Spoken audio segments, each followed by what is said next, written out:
Hi, my name is Mitzi Lopez-Duarte, and my research paper is on hypermasculinity within minority cultures.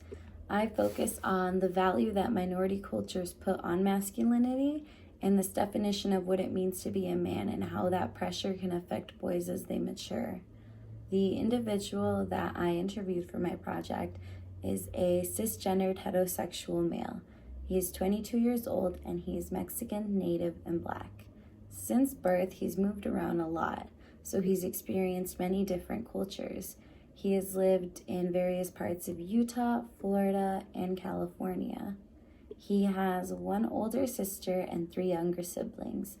All but 2 have a different biological father. When his mother and biological father got together, they started doing heroin. He was a heroin baby and was exposed to not just this drug, but many others. And this exposure continued even while he was developing. After his 2nd birthday, his father got deported and his mother got incarcerated. This led him and his sister to go live in Florida with his mother's sister. This is also when he began to experience his Black culture. Because his biological father was Mexican, up until he lived with his mother's sister, all he knew was Mexican culture. After many years, his mother was released and she had a new boyfriend.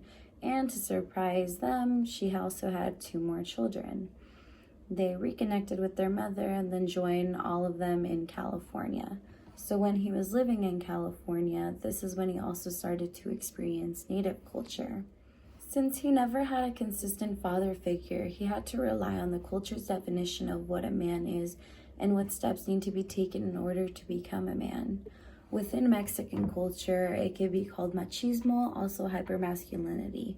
There is this need to tell boys that they're gonna grow up to be men one day, and that being a man means supporting the family. Being a man means not showing any weakness. Being a man means, you're hardworking. Being a man means you don't have any emotions.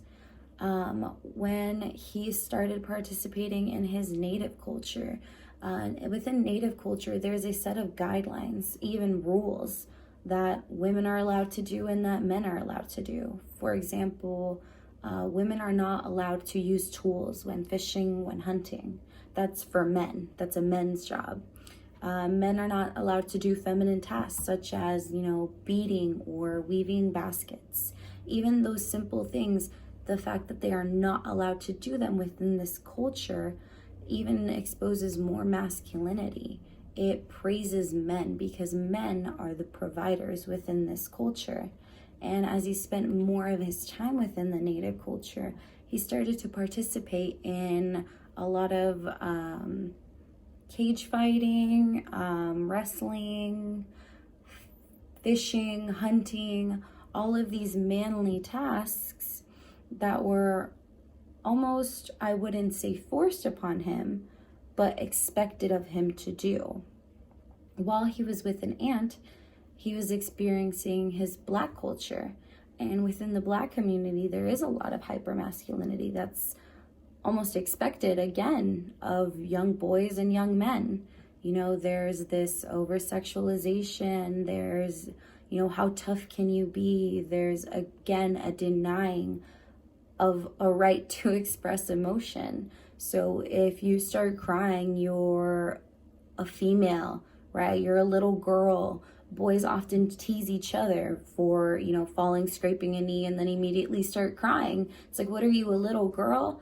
Like, only women or females are allowed to express a pain, a hurt, tears, when that's just a human emotion. Having so many cultures, having to experience so many different cultures also was a hardship for him. So when he was with his aunt, Black culture, he was light-skinned. He almost wasn't welcome. He was too light, you're not Black enough. When he was in Utah, he was the darkest one out of his friends. So now he's too dark, right? You're too Black to be friends with us. And when he got reconnected with his father's side of the family, he wasn't Mexican enough. He didn't remember a lot of the culture. He no longer spoke Spanish. They could not connect through that. And it almost was like he lost a part of himself. And then when he was with his native family, well, he wasn't native enough. Now he was too Mexican, right? Even though he didn't know culture and didn't speak Spanish, he was not welcome because he was Mexican as well as Black. So because he was rejected from so many cultures, he focused on the one thing that they all had in common. And that was that they all valued how masculine you could be, how manly of a man you are. And unfortunately, this led him to completely suppress all of his emotions, all of his feelings. It stayed with him as he matured into an adult. You know, he finds it difficult to express when he's sad or frustrated. And he mentioned that sometimes he doesn't like to get too happy, because when you're too happy and something happens, you can get too sad. And he doesn't want to feel sad because sadness is associated with weakness. And he doesn't want to feel weak because he's a man. He's a man now. So he doesn't need to have that emotion. This statement carries so much weight because men often do feel that by expressing a pain, a hurt, a loss, that they're weak because of it, when that's not it at all.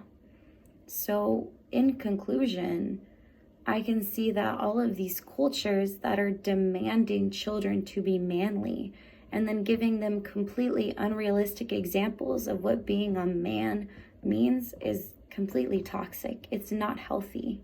This hypermasculinity that runs through minority cultures is doing far more damage than any good. Boys and men need to learn that emotions aren't just for females.